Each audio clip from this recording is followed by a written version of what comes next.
Good afternoon. This is your host, Dan, for the Snowflake Sports Podcast. Thank you for listening. So I'm going to kind of start off this week by going into the Toronto-Philadelphia playoff series that's going on. Um, and they're currently playing right now. I think Philly's up 11-9. And Pascal Siakam is playing, so woo! Like he was like doubtful for a sec, but I guess he is playing through the pain. So shout out to him. Go P skills, spicy P.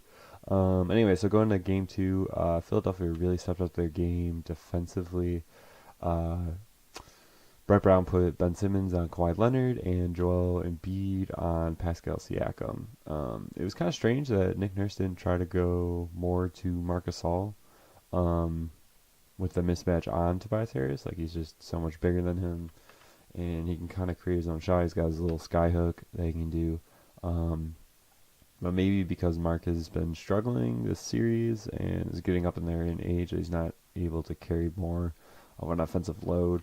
He seems kind of more just like a point, not really like a point center, but he can pass like a motherfucker. Like he can find the open seams like no one else can. So I think like in their offensive flow, they want to see him more as a passer and like a pull up three guy than just like creating in the paint. But yeah, anyways, shout out to Brett Brown though for playoff adjustments. Like, look at him, he's doing some things. And I'm typically reluctant to call him a good coach. But this game, Kawhi just made some ridiculous shots over Simmons. And Ben Simmons did a really great job defensively on Leonard throughout the whole game, sticking to him wherever he went. So that really worked. I think in game one they like tried some things. They had like Simmons on him. They had Harris. Maybe they even put like Jimmy Butler on him. Um, but Kawhi's just one of those players that's just gonna make shots like no matter what he does. Like Kawhi still had 35 points off of 13 to 24 shooting. He's just a transcendent talent, and he just made great offense over great defense. But anyway, so going to Pascal Siakam, he still scored 21 points in this game, but wasn't really efficient in the process. He was 9 of 25 from the field and 2 of 7 from 3. His fellow Cameroonian, or however you say it, the people from Cameroon, defended him really well in the paint. Joel Embiid is a fantastic rim protector, and he just has great footwork to keep up with the smaller players. He's able to guard them out on the three. Then when they run down in the paint, he's able to block them. There's like, I think not in this game, but in game 3, he just had a really good chase down block on Pascal Siakam.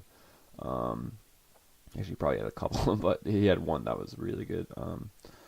And also, yeah, it's good to point out that Embiid had gastrotendinitis or tendinitis, which limited his minutes somewhat. It basically just means that he had to shit a lot and his like stomach was not in great shape. But I mean, so they limited his minutes a little bit, but he still played 32 minutes, and he kept Siakam in check. Kyle Lowry had a decent game as well. 20 points off of 7 of 17 shooting. He hit 2 somewhat clutch threes to bring them back in the game in the fourth quarter. So shout out to you. You put up a goose egg. You weren't that efficient in shooting, but I mean you weren't atrocious. You're not like 2 for 15 or something. Now going into one of the final sequences, the Raptors were down by 3 with about 30 seconds remaining, and Kyle Lowry almost lost the ball to end the game. And if you look at the replay, it looks like he tried to nutmeg his defender. I forget who was guarding him, whether it was like Jimmy Butler or Tobias Harris, but it seems really irresponsible to try and do something that cheeky with the game on the line. Anyways, he does his like bulldog hustle thing, and he wrestles for the ball on the floor and passes out to Kawhi. Kawhi then finds a wide open Danny Green, like stupid wide open, like Philly, what are you doing? But then he proceeds to miss the game tying 3, so I guess they weren't that stupid. And it just got me frustrated. Like I stood up from the couch and was like, yeah, it's gonna happen. We're gonna tie this game. It's gonna go to overtime. Like it's gonna be great, and it didn't. Now supposedly Danny Green in the playoffs is not the same Danny Green during the regular season, which is why people call him inconsistent. I would even go far to say he's inconsistent during the regular season. I don't understand how he shoots 40% from threes, because there's some games I watch he's like 2 of 10, and then there's another game where he's like 7 of 10. I guess it's just so up and down. But it's just kind of funny that he's on the Raptors now, where we have witnessed their two top players, and DeMar DeRozan and Kyle Lowry become broken players for the last 4 years. Although last year Kyle had a much better postseason than he normally does, at least stat wise. They still ended up getting swept by LeBron, but he at least with DeMar got benched in Game 3 when LeBron had that ridiculous bank shot. And Kyle was the Raptors were down by I think 10 in the fourth quarter, and then with DeMar bench they were able to roll and tie that game. Yeah, anyways, going back to Danny Green, it just fits the narrative so perfectly. That oh yeah, great regular season Danny Green, and then just down in the drain. But yeah, going to Philadelphia, Joel Embiid only had 12 points since he had this sickness or whatever.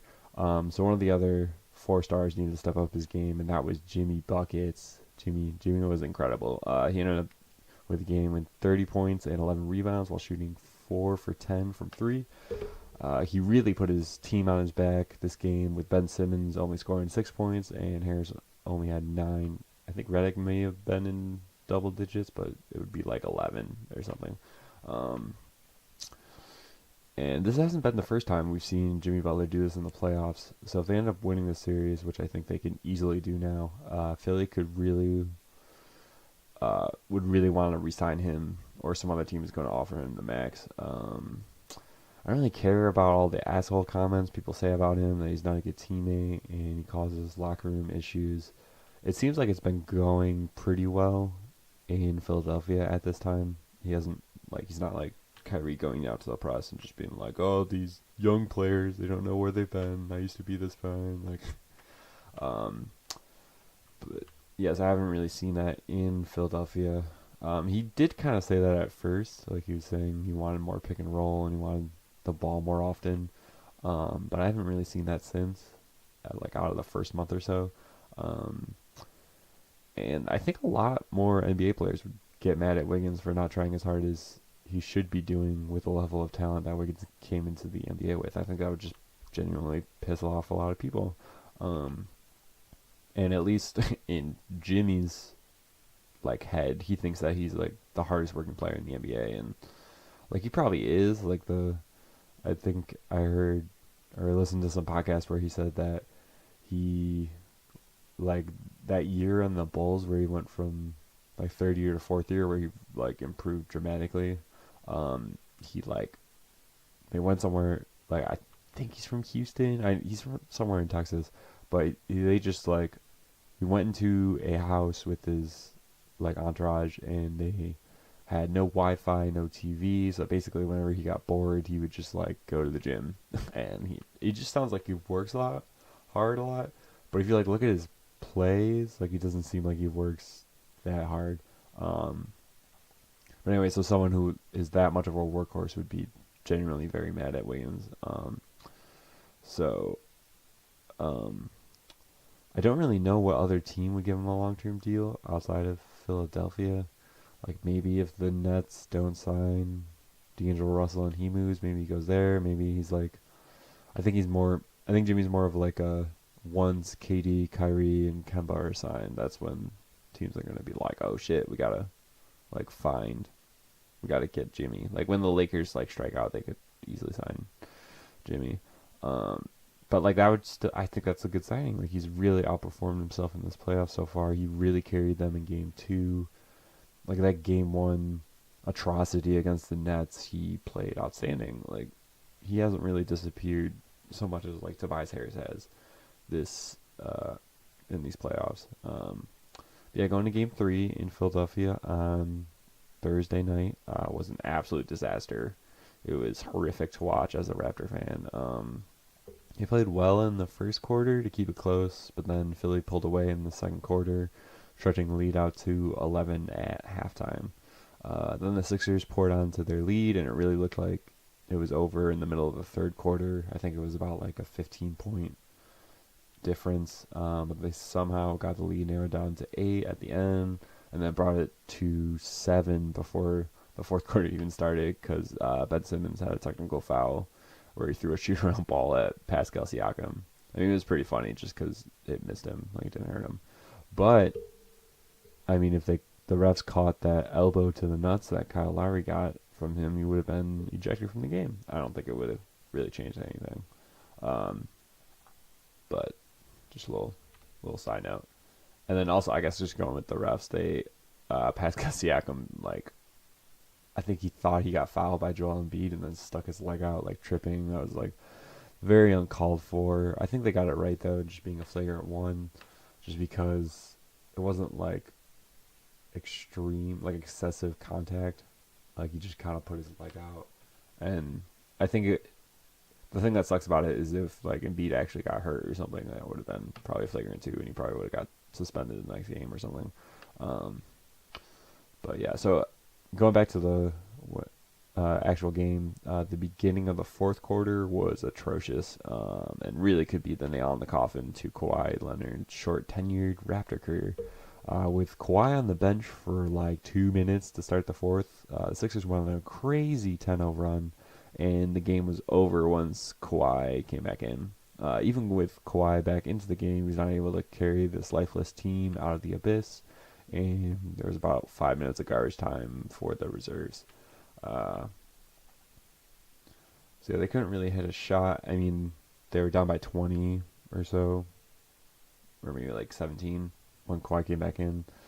But some of Toronto's important pieces, such as Kyle Lowry and Marc Gasol, played terrible in this game. Kyle Lowry had a good game 2. He had not a great game 1. Marc Gasol struggled this entire series. You could say he defended Joel Embiid good for game 2, but he was sick. Like, he wasn't producing that many shots. But offensively, Marc Gasol has just disappeared. Danny Green actually did a pretty decent job this game, game 3, but his series number haven't been great as well. And when they both made these Kawhi and Gasol trades, it depleted the bench mob to only Ibaka, Powell, Anunoby, and VanVleet. Now, Anunoby has appendicitis and is pretty much ruled out for this series, even if it goes to 7 games. So they really only have 3 bench players, and they have also played bad. They occasionally play Jody Meeks for like 2 minutes, but he's not that good. Like, you could argue that they should really be playing Malcolm Miller more out of that. I guess it would be ninth, like the ninth man ninth man for the team, because he's just like a bigger wing. He could be more versatile. He could be better against the Sixers. But I just wanted to say that I really want to say that Fred VanVleet should not be playable in the series, because he can't really create shots for himself or his teammates. The last 2 games for Freddie, he had 0.0 assists and a -18 in game 2, and 1.1 assists, -10 in game 3. Now I know he has some good steals and he's a workhorse and he plays really hard, but like just looking at those numbers, they're so bad. Like, it's so terrible. For supposedly the best player coming off the bench. But since they traded away DeLon Wright for Gasol, DeLon Wright's like 6'5", like he's a bigger guard. He could handle, Kawhi would still guard like Ben Simmons, but I think he could defend better. Offensively, DeLon Wright would be better because of his size. But they don't have a true point guard replacement to give Lowry some rest, and Lowry's up there, he's 34, like he needs some time to sit every once in a while. Like, it's just inevitable. So I'd love the gutsiness to put VanVleet on the shelf. Just don't play him. He's small. Like, he hasn't done anything. Like, I don't know, give Patrick McCaw a chance or something. But I don't think they could really do it with the personnel right now. that they have. Like if they had DeLon Wright, I guarantee that Van Fleet wouldn't see as much. But yeah, so without having the shits on Thursday, Joel Embiid played so well that Mark Jackson said he could be the greatest NBA player of all time bearing injuries or something like ludicrous. Like he's like, this player's gonna be the greatest all time. And in response, Jeff Van Gundy just properly berated him and started to list off names of players that have very colored careers in the NBA, and was just like listing them off like Bird, Magic, Duncan, LeBron, like Bill Russell, Magic. Or I already said Magic. But anyways, Joel was spectacular with 33 points, 10 rebounds, 3 of 4 from 3, and an absurd plus 31. They had a good soundbite where I think Jimmy was the one saying it, and he was just like, shoot the three. And I was like, that's why you shoot it. But I mean, if he's making threes like that, like he's impossible to stop. Like you should really just stay at home when he does those fakes. Like his release is so long, or his just prep for the shot. Like, and the whole starting lineup for the Sixers scored in double digits, with Jimmy Butler almost getting a triple double, scoring 22 points with 9 assists and 9 rebounds. Also, another great game from him. Like, he's proving his worth. He's trying to get that money. Or maybe try to stay in Philadelphia if they, do pretty well. And he probably would have gotten that triple-double if the game was closer in the fourth quarter. Ultimately, Philadelphia's length has proven too much for the Raptors, which has limited Lowry and put Van Fleet like possibly back into the G League. It's not gonna happen, but like he's just played so bad. Like, come on, Freddie, step it up. It's also very hard for them when they do get by their defenders, so Lowry or Van Fleet, because then Joel Embiid will just be there to disrupt their shots. Like, and the Sixers have also been very physical on both sides of the floor, and I was wrong to doubt them. I knew this series would go at least 6, possibly 7. But I still thought the Raptors were going to win. But now it's really their series to lose, and they might not lose another game. Now, when I was doing like the prep for this, he was still doubtful, and I couldn't find anything that Pascal Siakam might have been like unable to play. Like, you're doubtful for the series. But luckily he is playing today, because outside of him and Leonard, there is no other Raptor contributing consistently. Yeah, they have no shot if P. Skills is out for the series. Like Kawhi would have to score a minimum of 50 points or something, but luckily they don't have to do that. So yay, woo! P. Skills coming in. I don't really have high hopes for the Raptors to win Game 4. They might be able to squeeze out Game 5 at home, but I don't see them winning the series or even forcing a Game 7. So it looks like the Sixers are probably going to move on. Yeah, moving on to the Portland Trailblazer and Denver Nuggets series. They played a 4-overtime thriller on Friday night, with Portland pulling out the win 140-137. Denver was able to come back in the fourth to force the first overtime, and then it was pretty much back and forth from then on. CJ McCollum really stepped up his play this game. He scored 41 points, though he did shoot like 39 times. I mean, if you play 4 overtimes, you're just going to have way more opportunities. like these stat sheets are pretty ludicrous. But I mean, when Dame's not playing out of his mind, CJ was there to fill the void. And speaking of Damian Lillard, he scored 28 points with 8 assists, but he was only 2 of 9 from 3, which is not great for him. He's a little more consistent. Rodney Hood continues to roll in this series, making the clutch 3-pointer in the fourth overtime to seal the deal for the Blazers. I guess they didn't really seal it. Like, Jokic did miss that free throw. Like, if he makes that free throw, they'd go to another overtime. But Rodney scored 19 points off of 6 of 8 shooting. And he scored double digits every game this series, which is pretty remarkable for him to do with his limited role in Cleveland. Like, he seemed kind of lost there. And then, I mean, when you're on the Jazz, I feel like it's almost like you're playing for Tony Bennett. Like, with Quinn Snyder, your offensive skills won't be shown off as much. But yeah, Denver's 1-2 punch played great as well. Jokic had another triple-double with 33 points, 18 rebounds, and 14 assists, while Jamal Murray had 34 points, 9 rebounds, and 5 assists. I like to think that when Jamal Murray scores more than 20 points, like in a normal game, Denver's probably going to win, or they're at least in a good shot. Because no matter what, he's still going to shoot. He's going to put up a ton of shots if he's making them or missing them. So, I wasn't watching this game too closely since one of my friends came to Hartford and we were checking out the glorious West Hartford bar scene. But both players stuffed the stat sheet from what I saw, and were pretty efficient in the process. I think they both shot over 50% from the field.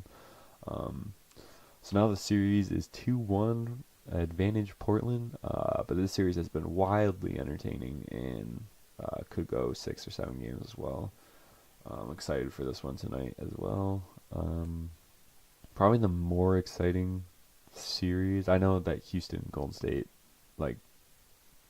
is probably more meaningful. Like, whoever wins that series will probably make the finals and will probably win the finals. But I just like watching Denver. Like, they move the ball around really well. Jokic is a great passer. Like, the Jamal Murray, Jokic pick and roll is really good. Damian Lillard's so much fun to watch. Like, he's just electric. And if he's put on the backseat, like, CJ can come in. It's just been fun. It's been a great series. Now moving on to the Boston-Milwaukee series.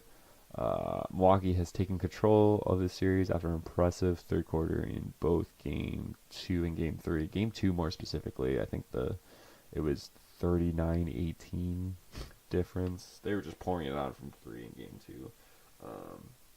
We're going to talk a little bit more about Game 3 since it's a little more fresh. Giannis played his usual self, driving to the lane whenever he could and blowing through traps like it was nothing. He scored 32 points and grabbed 13 rebounds, but more importantly, he shot 22 free throws, which is a ton. And then now Kyrie, after the game, seemed to complain about the officials calling too many fouls during the game, which was true. It did slow down the game. It seemed kind of weird. But it should be noted that Boston shot 32 free throws compared to Milwaukee's 36. So that's pretty even, if you ask me.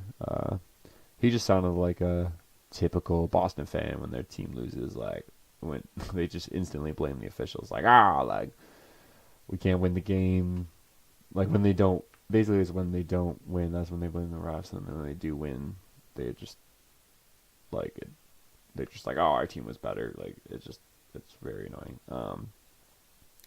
It did, like, I'll give Kyrie, like, it did stop the flow of the game for the most part, but it was not like it was favored for Milwaukee in some ridiculous fashion.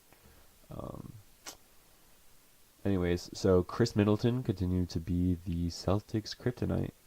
He was very important last year in that 7-game series in round 1. More importantly, in this game, George Hill and Pat Connaughton played great off the bench. George Hill had 21 points while Pat had 14, which really helped the Bucks win this crucial game on the road. And then for the Celtics, Kyrie Irving led the way with 29 points and dished out 6 assists. It was strange to see Jason Tatum as the second highest scorer for Boston at 20 points, because he just seems to disappear. I mean, like, in this game, or like in the series, kind of in general, he just seems like to go away.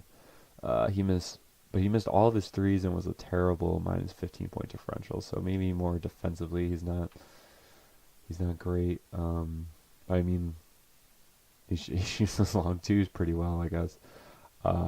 Jaylen Brown has seemed to be the better youth option at this point, scoring 18 points and a much better 10-point differential. I really hope that Milwaukee wins this series. I just like their team more. I like their story more. With Giannis, the Greek freak, and just like Mike Budenholzer, the great Hawks coach, coming in, just kind of fixing this team. But I do gotta say, I love me some playoff Kyrie. Like, I just love that sauce. Like, he just gets to the rim. He just makes these ridiculous layups. Like, it's so much fun to watch. So I hope he has some tricks up his sleeve to produce some ridiculous stat line. But I don't really want Boston to win this. Honestly, I just don't want Boston to win the Grand Slam of titles this year. Or some people have been calling it the Chata Slam, the Clam Chata series. Because the Bruins, I know they were down against the Blue Jackets. I don't know what it's like now. But if they win 4 titles in a row in 1 year, like that's not good. And I know that Boston and Philadelphia would be it's a great rivalry. Like, those cities genuinely hate each other. But I think Milwaukee, Philadelphia could be a great rivalry for the future. They both have young talents. They're both going to be around in a while. I mean, Boston's got young talents too if they don't trade them all away for Anthony Davis. But like, there was, I think, that game at the end where like they got a little heated where I think, was it Bledsoe? I think Bledsoe shoved Joel Embiid, and Joel Embiid kind of like embellished it, but I don't know. I want to see some, because I want to see some trash talk from Joel Embiid, But yeah, so now moving on to everyone's most watched series, the Houston Rockets and the Golden State Warriors. I'm not going to dive into the specifics of this matchup too much, just because everyone else is talking about it in full depth. But it was nice to see Houston win a game last night. Eric Gordon is proving to be more important than Chris Paul in this series, and he's going to be vital for the Rockets if they intend to move on. He's clearly their second best player right now. It was also pretty funny just at the end of overtime last night. The Warriors were down by 5 with about 25 seconds remaining. Curry ended up getting a wide open look at the hoop, and he tried dunking it but fell short, and the Rockets secured the rebound to pretty much end the game. It was just kind of funny to see. It was also bad defense, because like, if he just goes for the layup and then they're down by 3, like they foul, maybe they get it back in. But I mean, Houston probably wins that game anyways. And this is so, like, everyone was complaining about the Nuggets Spurs end when they didn't foul, and like Popovich was coming up and was just trying to be like, oh, like, foul, like he was gesturing at his team, but Denver was too loud. I guess I couldn't hear him. But I mean, okay, they're down by 5. Say they foul Jokic, like, he's a pretty good free throw shooter. He could even miss one. They would still be up by 6. Then the Spurs, who don't shoot, I mean, they shoot the 3 well, but they don't shoot it at a high clip. Like, you think they're going to come back? Like, that game was sealed. Like, I don't know. It was weird. Like, it's weird to see someone just nail it in at the end of your season with the game on the line. But I mean, these are NBA players. They're going to make their free throws. This isn't college. Like, come on, man. But going back to Golden State, Houston, I would like to see the Rockets win this series, but I think the Warriors are too good, and specifically Kevin Durant. Like, he had a amazing series against the Clippers, and he's averaging 36 points per game this series on 43% field goal percentage. And now you can go look at Harden, say he's averaging 35 points a game on 40% from the field. But overall, this Rocket team is not as good as they were last year, and the Warriors, even without Cousins, have a ridiculous ceiling. Like, Clay can turn out when he wants to. I think in this game, Steph didn't really have a great game. I also didn't watch this because I had to referee early in the morning today. So I was just being soft, but I just watched the 10-minute highlights that they have on YouTube. But yeah, that's kind of wraps up all what's going on in the NBA right now. And so actually, fun fact, I'm actually going to Europe in next Friday, which is going to be awesome. I'm going to go to Copenhagen, Copenhagen in Denmark, and then fly out to Oslo, Norway, and then train over to Stockholm with some college buddies. So it should be a good time, grand old time. So I may be taking a break for this. I might record something on Thursday just because it's like the playoffs and I'll be watching throughout the week. Maybe it'll be something shorter. But coming back, I don't know if I'll record on that weekend after, maybe like on that Monday or something. But it may be a short hiatus from the Snowflake Sports Podcast. But anyways, thank you for listening and have a great day.